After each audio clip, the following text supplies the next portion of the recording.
My conditions for termination. If you lie, or if you look down on the Gemba people. Okay. Oh, and then you give them a Pizza Hut flyer and say, hey, they're hiring. It's time to go to Pizza Hut. This actually happened. Many people manipulate data. Yeah, sure. If they lie, or if you look down the Gemba people. Or if you manipulate data, which is a big problem. I see that a lot in companies. Managers give reports to the leaders and say, this is what's happening. Oh, I guess everything's okay. In reality, it's not okay. And they're a huge problem.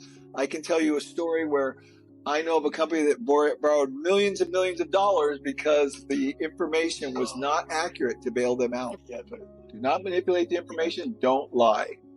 We had many plants where the recall percentage was actually not accurate. We saw this particularly in the paint plant, where defects were numerous. They manipulated the data so they're not accurate.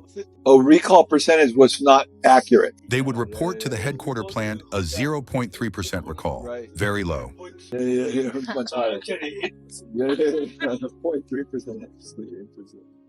So they looked at Amezawa's plant, my plant, and say, wow, your numbers are much higher than everyone else's.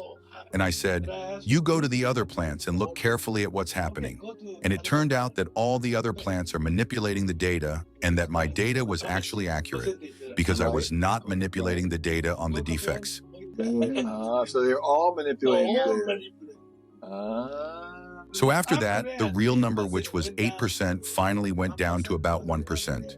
Big reduction. And then I moved to another plant.